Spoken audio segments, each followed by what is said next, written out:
Riggins Construction, and I'm here with Sergio from Hallin Herrera. How you doing, Sergio? Can you tell us a little bit about how that happens?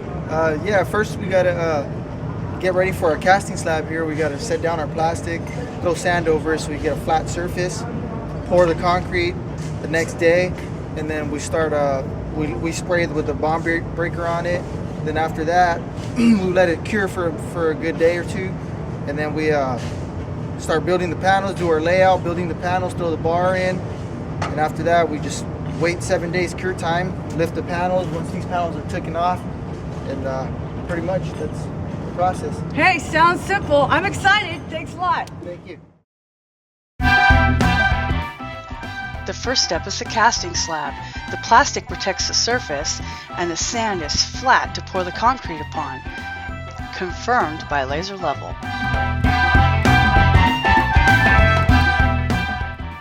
And the concrete crew is here. The chute guy actually communicates with the driver with a series of whistles. It's quite fascinating.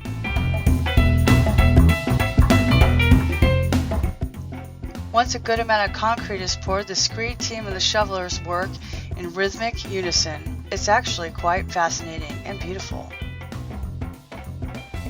They use both hand trowels and bull floats to finish the concrete.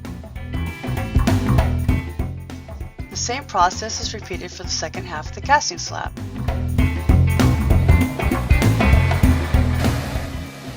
The ride-on power trailer sets the finish of the casting slab, which is very important because it determines the mirror image of the exterior of the new concrete tilt-up panels.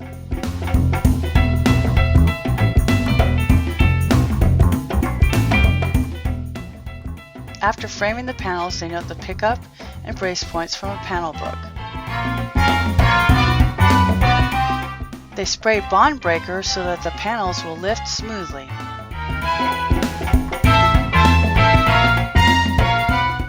Here's what the casting slab looks like with the bond breaker. Now they lay in and chair the rebar. It's structural. And here you can see the framing, including the framing for the pilaster. The blue is the pickup point and the orange is the brace point, and they're tied into the rebar at those specific locations.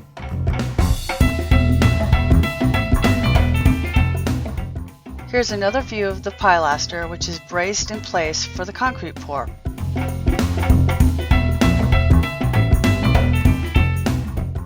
And now it's time for the panel pour. This time the deputy inspector is on site, taking 3 cylinders for testing to make sure it's 3,000 psi at the 7-day break.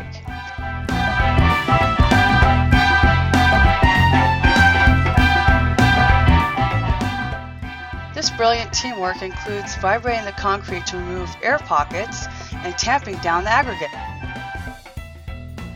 They use a bull float again to finish the concrete.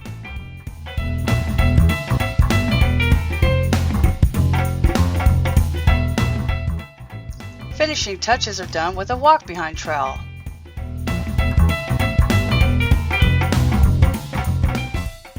The demo crew comes in with a wall saw machine and pushes it over gently.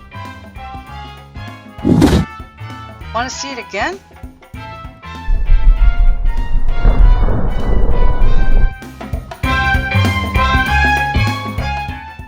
It's raise day and they've cleaned out the pickup and brace points and set the panel brace. We're ready for the crane. The grout pads set the finished panel elevation and where the panels line up. With a gentle sweeping motion, the crane crew simply lifts up the panel from the casting slab. What a graceful move.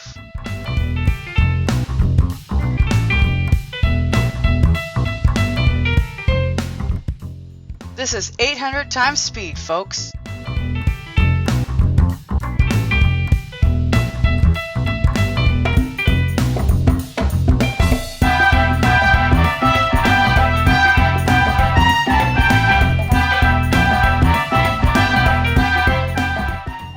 They're working from the inside and the outside to make sure it gets in the right spot.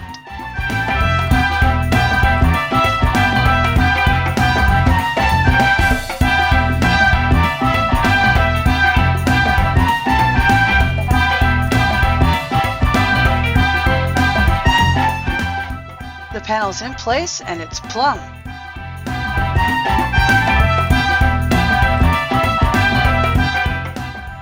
Once in place, the rigging crew pulls the rigging from the pickup points to release them from the panel. The concrete guys are on the inside, working with the crane guys in unison. There's the glulam beam and the beam seat. Ready for panel 2. Same as the first one.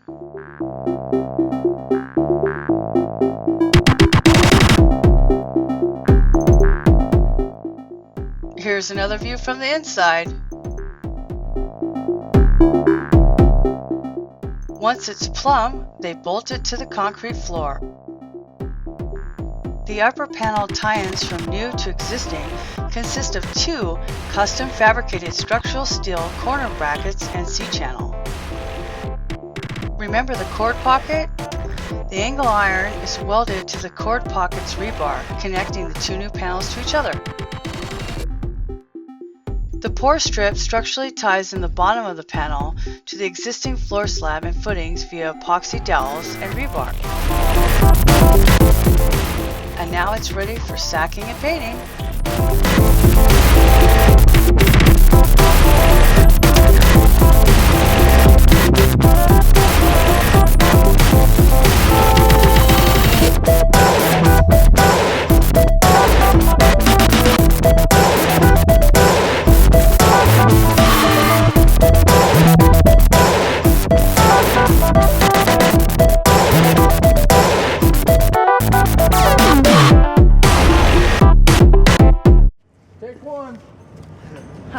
We're only going to do this in one take.